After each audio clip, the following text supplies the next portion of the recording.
Welcome to REM Award, the podcast that explores the secrets of sleep and psychology.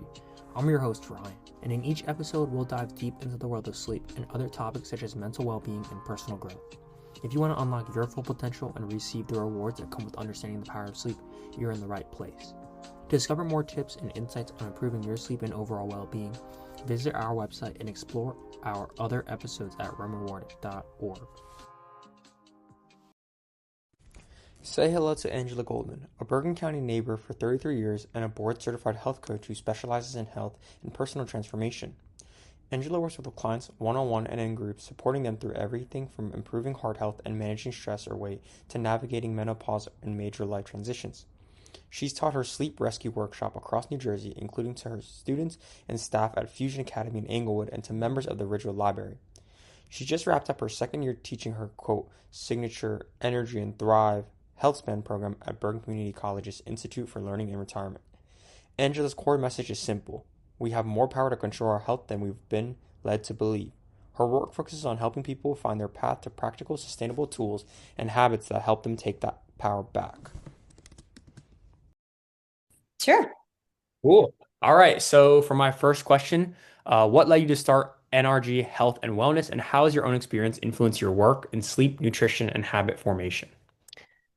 Well, Ryan, I started this business, my health business, because I've struggled with health and managing my weight and wellness for a long time.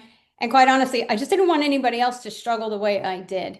It doesn't have to be this hard or long. And remember, I came from a point where there was no internet. So, I had to do a lot of discovery myself, and now it's kind of inundated with information. We almost have the opposite. So I've gleaned through a lot of stuff and I use the right lens for it. And what I've realized over the years is what works for me doesn't work for everyone else. And that caused me to say, hey, help other people, but find out how to do it their way. So I became triple certified in coaching and functional health. So then I can help people in a way that fits them flexibly. And that means that they'll be able to sustain it. Yeah, that's an amazing story. And why is sleep often the keystone that unlocks progress in nutrition, energy, and emotional regulation? Oh, that brain is the center of everything, Brian. So it's basically because our brain at night, it is actively working while we sleep. Okay. It does what I call the night shift. And Hmm. what it does is it helps our mind, because our brain and our mind, the brain is the host for the mind, right? The brain is the brain, it's physical, and the mind is our created world. But our brain supports that and our body. It does a lot of things. This list is crazy. It improves our ability to think, to learn, to remember, to solve problems. It increases our mental stamina, our focus. It enhances our mood and well-being. We all know what it's like to wake up and not feel the benefit of this, right? And, Yep. and it boosts creativity because the brain actually takes our memories, stores them, and then what it does, it tries to make connections between them, right?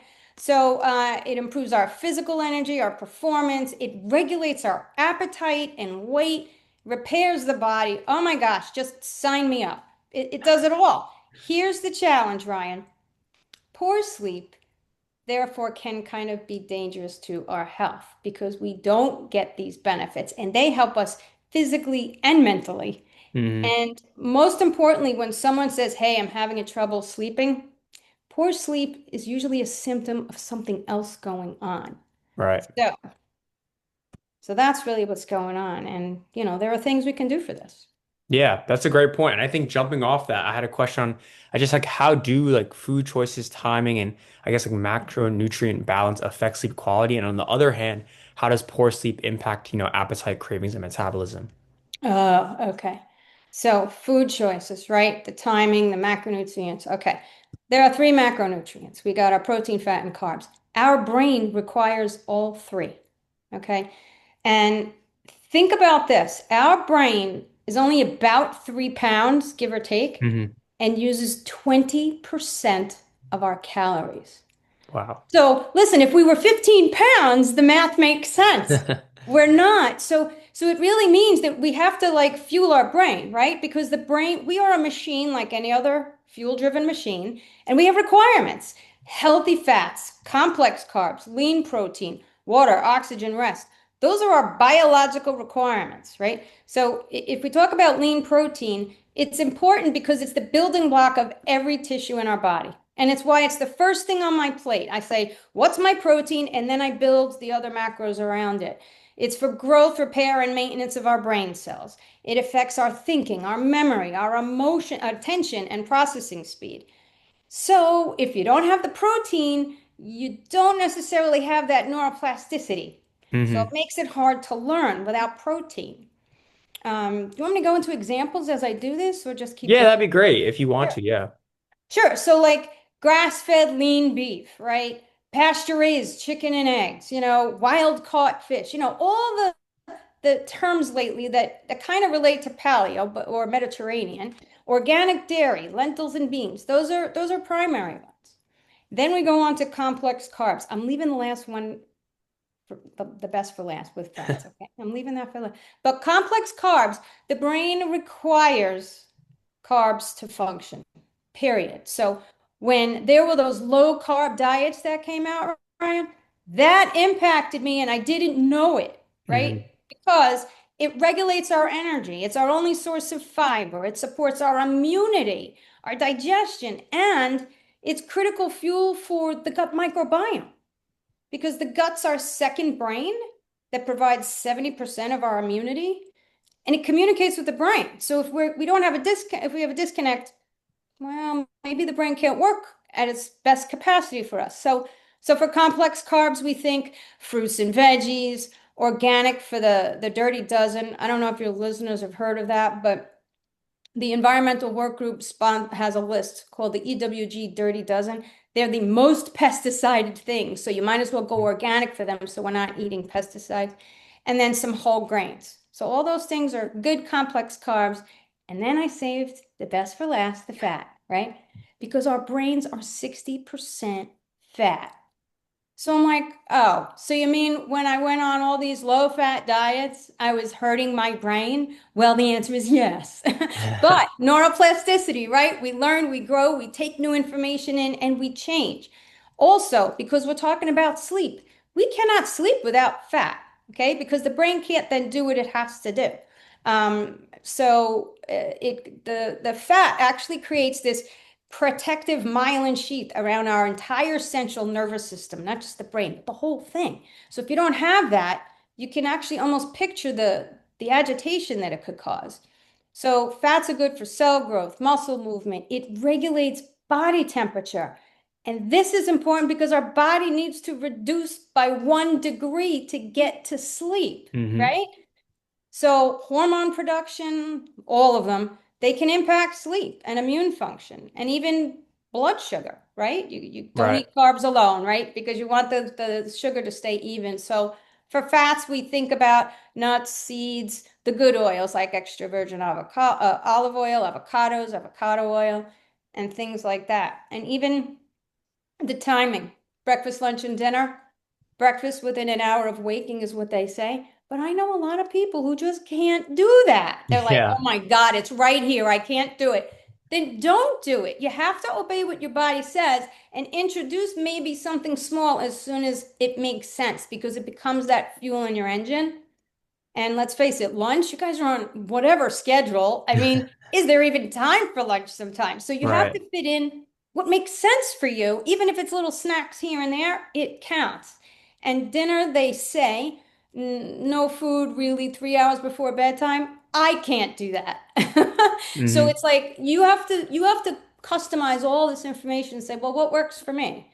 And then you mentioned poor sleep impacts, right? Yeah, Appetite like the craving. opposite way of like how, if poor sleep, does that impact, appetite, cravings, and metabolism in a sense? Yeah, because the brain is responsible for regulating appetite and metabolism, right? So when we don't sleep well, what else happens? We don't necessarily make the best decisions that align to who we are and what we want. And then those cravings can just kick in and they can misguide us and control us, right? Your, Hmm. your brain might be asking for something fast because you got to run out the door. And that may not support what you really need. And it could drag you down even further, putting you into that craving cycle. Especially when it comes to carbs, Ryan, because carbs, they are that slippery slope. They light up the same area of your brain as drugs. So once you have one, they make you keep wanting to have it. Right. So we got to be careful about the type. It's the good complex carbs and not the simple ones that kind of light us up. Yeah, that's a really great distinction. It's a lot of information. I really liked how you put a lot of the stuff into numerical values to kind of really show the impact the brain can have on the body and the opposite way around. Yeah. And I guess jumping off that, what kinds of like daily rhythms, I guess like for example, wake times, wind down routines, or light exposure, do you advise to your clients? Mm. Oh boy, we humans love routine. For So, sure. so it becomes hard for us to break because the brain loves patterns. And when we try to break it, it doesn't like it. So I will say that we begin our sleep pressure the minute we wake up. So we have to earn our sleep pressure throughout the day. And then at the highest pressure, then we fall asleep at night, right? So research, science, they're all indicating our morning routine to start the day well is rise when you wake up. Don't hit the snooze. Hmm. Don't lie in bed and scroll, all those things that maybe some are sort of part of some people's process. Listen, if it's working and you have energy for the day and your head hits the pillow at night, well, don't change what you're doing. Only rethink these things if they become a problem for you. There's also talk of circadian rhythms, right? Because ancestrally, our bodies woke up with the sun and went down with the sunset Hmm. about those timings. Yes, we had fire, so we got a little bit of an extension. But the thing is that our bodies can't devolve that fast. So we have to figure out what works for us. And we can go, if you're walking to school, for example, or someone is, they could get that sunlight on their way to school, Right. which is great. Double prizes, right? And then that healthy breakfast upon raise on getting up in the morning. That's also another great thing to do if you're up for it. I will also, little side note on caffeine for anyone who does. Um, they also say that don't have caffeine first thing in the morning. They say have it after breakfast. And that has to do with the cortisol rise because, as you know, like when you wake up in the morning, your cortisol is highest. And then Hmm. as the day goes on, it's like you're spending that account and it gets lower so that you can go to sleep. And then the inverse is true about your melatonin. Your melatonin is low in the morning and your sleep pressure increases, as does your melatonin, right? If we have coffee, it kind of jacks us up. So it starts us higher. So they say trick your caffeine by having a meal with it or have the caffeine after. So it kind of helps us there. So Yeah. then, yeah, I'm sorry. Do you have a question on that one No, no, before no. I Go move on on. to a Sorry. night routine? Yeah, that'd be great. All right. So, night routine. Listen, no one's going to go to bed at the same time every night because our Hmm. days could be different.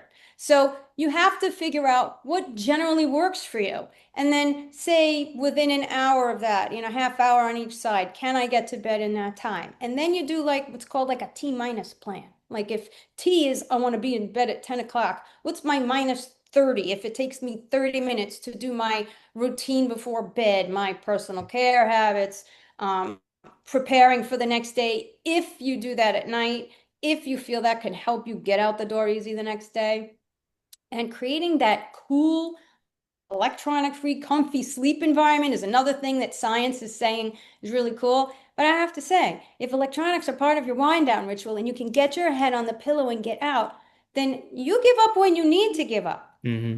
But with that, the temperature, the cool, dark temperature, wow. Now that is something that has been helpful because our bodies need to reduce that 1 degree. Um, and then another thing was using your bed literally just for sleep, not for TV or scrolling or homework. That would not work for me, Ryan, because in high school and in grammar school, even, I needed my bed because I didn't like my desk. And Yeah. that was my place to study. So that's what I used. And lastly, it's about creating calm at that end of the day. And there are so many ways to create that calm. It depends on what works for you. You can't listen to industry standards that may say, oh, go meditate. Well, if you're not comfortable with meditating, don't do it. But if you could connect to some deep breathing, I really like 4-7-8 breathing. That's really good. And what that does is deep inhale for 4 seconds, holding it for 7 seconds, and then reducing that, I mean, exhaling out for 8 seconds. This is a key for your brain. It triggers to your brain you are safe. And when you are safe, you can get to sleep. Hmm. So I like that kind of breathing too. And also getting the stuff out of your head, right? So if there's too much going on, if all of a sudden the lists of things and the what ifs happen, write it down electronically or pen and paper, whatever works to get it out. And then you train your brain to say, it's out there, tomorrow's another day. So that could be another way to help that. Right. Yeah. Those are really great pieces of advice. I appreciate that. And I really like how you mentioned how each individual is really different from one another. I think a lot of people like think there's a standard out there, but it's really nice that you're mentioning that. And going off that, it's easy to know what to do, right? But it's hard to do it really consistently. So what behavior or coaching strategies do you use to help people, make and keep those lasting habit changes? Yeah, I think people get caught up in perfection. Yeah. They just start something, whether it's a program or one step or something, and they feel like it has to be this way to the letter of the law. And that's just not like how we are, because there isn't one program that's one size fits all. There's not one piece of advice that fits everybody the same way. So it's really more about ditching that, maybe doing more of like an 80-20 rule. 80% is a passing grade, right? And then we can learn from other people about that too. And then it's about small choices repeated over time by someone who actually believes in the path that they're creating. And if you do something small enough and gradual enough, you start building confidence, because we don't get confidence and then start a new journey. We Hmm. start a journey, and then as we do it, we say, "Oh, I get it. I get it now." And you get more confidence even in the things that don't go right. You say, "Oh, okay, got it. That didn't serve me. I don't need to do that anymore." And here's the big part about starting a new habit and trying to make it stick. And James Clear talks about this book in his book Atomic Habits. Hmm. And it's about celebrating the effort, not the perfection, not the reaching the goal, because it's more about who we become along the way of change. And that's more important than getting to the goal, because who we become along that way can help us in other areas of our life. And our goal might change along the way. We might want X, but then as we're doing it and realize, wait a minute, it might be different. So are we never going to celebrate until we graduate high school? Are we never going to celebrate until we graduate college and then we get married? Boy, there's going to be 3 or 4 days of happiness and that's it. It doesn't Hmm. make sense. We have to celebrate all the tiny wins. Yeah, I really love that statement. I completely agree with it. And going off that point, you run a workshop called Creating Healthy Relationships with Food. Can you just provide a little bit more information about that? And how do you help people move away from dieting restriction or guilt toward more intuitive nourishment? Yeah, sure. So I know I have said, oh my God, I was bad today, right? Or Yeah. I ate X today, I was bad, right? I mean, that's crazy. That's diet culture that taught us to label ourselves and food as good or bad, right? And that's misplaced judgment, and it creates guilt and shame, and that can spill into other parts of our lives. So the program talks about this and how food isn't good or bad. It's just more or less nutritious. It's not one size fits all, and it's almost never the problem. It's our relationship with food that becomes the problem. It's how we think about it, talk about it, act on it, and how much power we give it rather than giving ourselves. So, in workshops, we zoom in and look at all those things, whether beliefs and behaviors actually match what they really want, what they don't want, and what's making them stuck. And let's face it, feeling restricted, it backfires, because in the end what we're looking for is freedom. Hmm. So we focus on strategies to take the power back, to get their freedom back from emotional eating, old triggers, habits that don't serve them anymore, because food or avoiding food can't solve emotional hunger. And the brain thankfully can learn new patterns. And the cool part is, this course doesn't just improve your relationships with food, it improves your relationships with yourself and the people around you. So Yeah, everybody wins. that's amazing. Yeah. I'll definitely make sure to link everything below. And for my next question, what are some of the most like harmful myths or misconceptions you see around, sleep, food, or wellness that you'd like to debunk? I know you probably mentioned a few, but I guess if you just go a little bit more into depth. Yeah, well, I will say that there's a one size fits all, that there's a pill or a food or a magic program that will fix everything. Um, we're all different. We're human, but that's about the end of the similarities, right? What works for me may not work for you and for other people. I think we forget that we are the magic pill. We know ourselves the best. We are in our heads all day long. And that means that we have more control than we think. We can control that, right? So that's one, not one size fits all at all.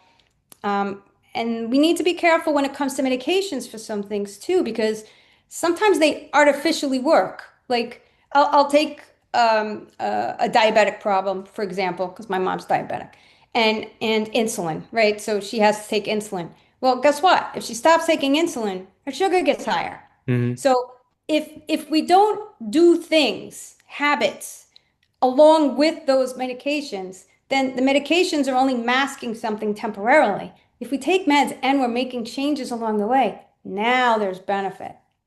And the other thing, Ryan, too, is this all or nothing mentality. This Right. I got to do it this way, and if I can't, it's not worth it. Well, that's a tough life to live, not only in following a program, but just living in general, that we have to fully believe in one thing, one way, ditching any other guidance as we go. That can backfire when we can't do something 100% because life requires us to be flexible For sure. and resilient. And if we don't flex, it'll break us. Yeah, I really like that you're bringing up these misconceptions and myths and kind of connecting them to the world in general and life in general. So it's really impactful, and I thank you for that. And moving on, for students juggling school, social life, screen time, and sleep, what are your top three or a few actionable shifts you'd encourage them to try this week? Oh, yeah. So, first, listen, I know how we can all pack things in a day. So making sure that you have space in your day, every day, for something that refuels you, Mhm. whatever that means to you, you get to decide. It doesn't necessarily mean, you're with a friend or alone or whatever. You decide, whatever it means. Next to me would really be to use food what it's intended for first. Like get the maximum use out of your brain by fueling your body. And that means movement and food. Like if you're walking in between classes, hey, your brain likes that because you're giving yourself energy and oxygen. And your brain requires this oxygen. So sitting all day is terrible. I wish we all had like treadmills under the desk, right? Yeah. Um, and that third thing is about those perfectionist tendencies, right? Reduce them. Do what you can to say, hey, does it have to be on the edge perfect? Is it worth the extra 20 hours it's going to take me to do that? Or can I spend that time doing something else? Because, most of the time, it's all about getting your stress levels down. And if we try to hit those perfectionist tendencies, we jack up our stress and that impacts our sleep. Yeah, those are really great tips and appreciate that.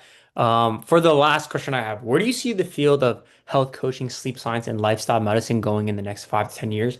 And what do you hope more people, or especially the youth, adopt in their lives? Hmm. Wow. So I think these areas are all rising fast. Like we are at Mhm. the perfect time. I mean, I love this personally because I know when these things didn't exist and weren't available to us. So now I'm like, oh my gosh, this is exciting, right? So this is empowering for us because we have so much information. And yes, we have to weed through and we have to use a lens that works from us. But we are learning that we can influence our health way more than we ever were told, okay? Through sleep, food, movement, the mindset, and the habits that we build. So, science and research, they continue backing up what lifestyle medicine kind of knew all along. And now technology is able to bring it to the masses. And we get to use a lens of, hey, what will work for us? We don't have to take it outright. And I think health coaching is really important in all of this because it's part of keeping us in control of our health, a way that people can actually do it. because no one can just do 100% of something on day one. Hey, listen, small steps, it's the way to go. Hmm. So I think these fields are becoming even more mainstream, more respected, more accessible, especially for you, the young generation, I have to say, because Yeah. some older folks are a little bit stuck there. And when it comes to, our young generation, what can you do to adopt it in your life? Stay connected to your power, whatever that is. You have more influence over your life, your physical, mental, and emotional health than you think, right? And right size things for yourself. Okay, there's so many ways to get what you want. So just be open to change, think differently, and just step into whatever it brings. That 80/20 rule, and stay connected to Yeah. learning and to people because your brain will grow and adapt with you your whole life. Yeah, I really love that last piece of advice. I love this whole talk and I really appreciate it. I'm sure everyone listening is just as appreciative as I am. I'll make sure to link everything about you and what you mentioned down below. And thank you so much for taking the time to come on here again. Thanks, Ryan. Really honored. Thank you for tuning into the Reward Podcast. Before you go, we'd appreciate your support by subscribing, liking, and leaving your thoughts in the comments. Stay tuned for our next podcast where we will be joined by a special guest speaker to explore even more about the fascinating world of sleep and psychology.